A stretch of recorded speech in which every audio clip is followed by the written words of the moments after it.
Hi everybody, so this is a unintentional demo.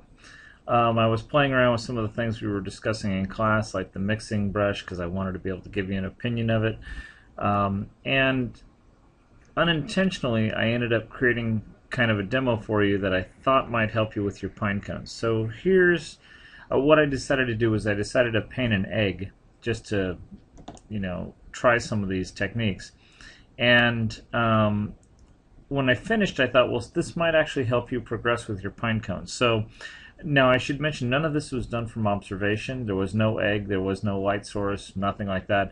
It was completely out of my head, and that actually ends up being a shortcoming of it, of the final piece. But I thought just the process would help you maybe think about how to approach digital painting in general.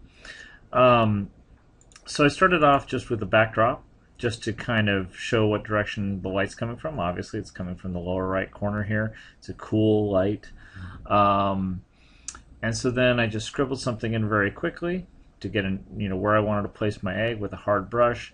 Then, because it's an egg and it's this very particular shape with very particular smooth curves, I went ahead and used the pen tool to draw it using curves, and I created a shape like this. Now you'll notice there's a little bit of a bump right here that was unintentional, and that actually caused me some problems in the end, but you can see how I dealt with it later. But basically you have a very well made curvilinear shape that reflects the egg.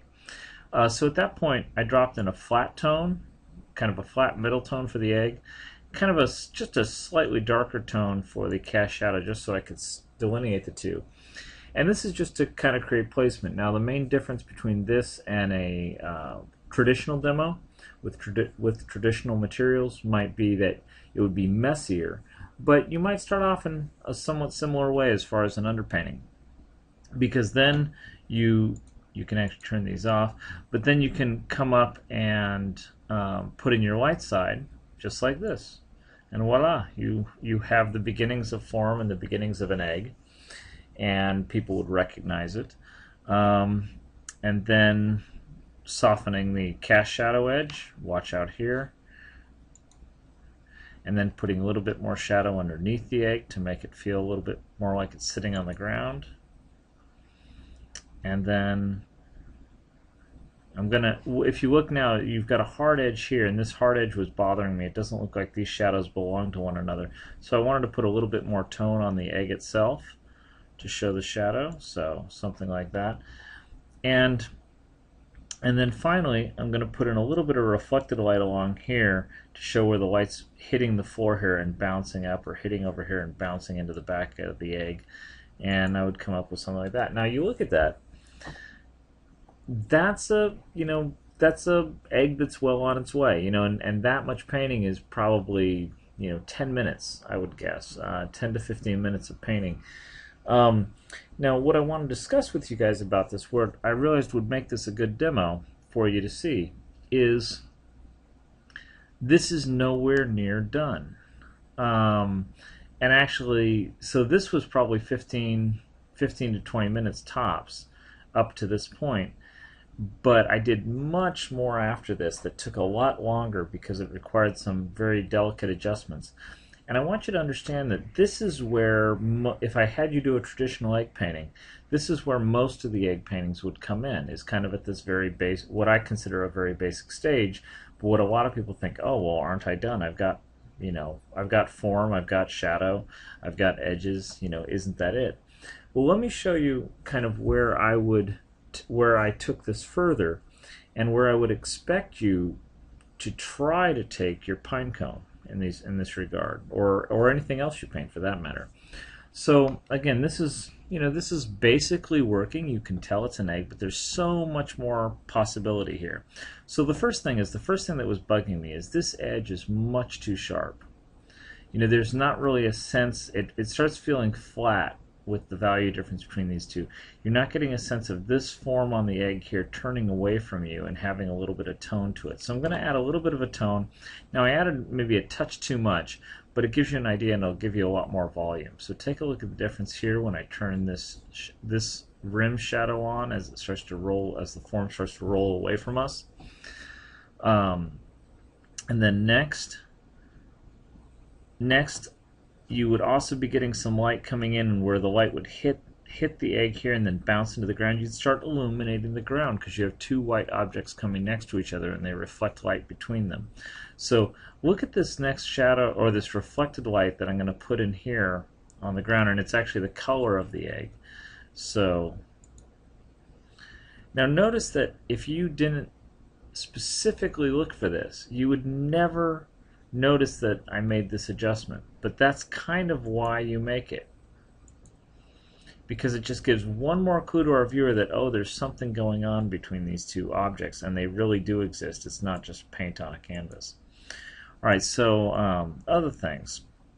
I need to add some reflected light into the cast shadow. Now here I might have added just a touch too much, but I kind of fix it later on. But the point is, this shadow here is too dark as it is, so I need to put some light that would be bouncing into the egg and then bouncing into the shadow. So something like that, a little bit warmer.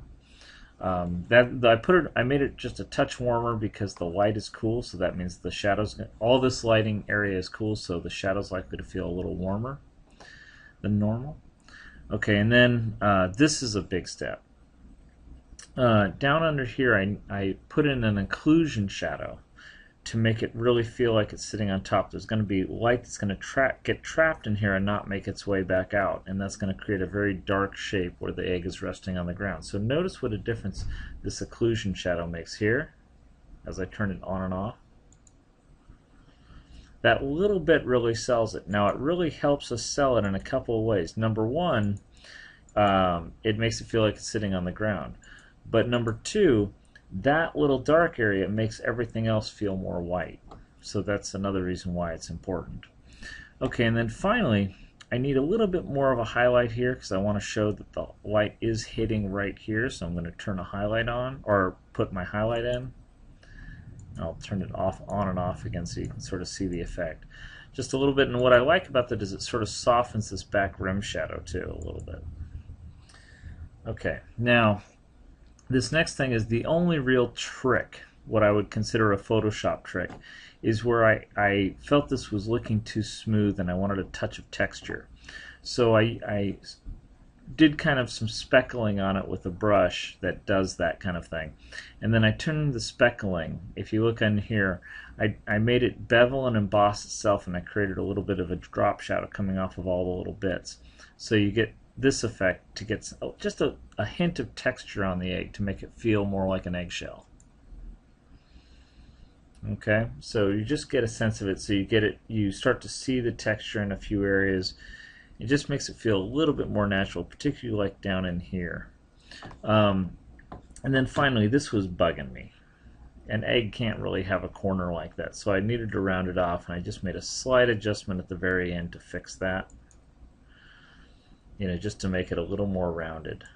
So there it is, on and off.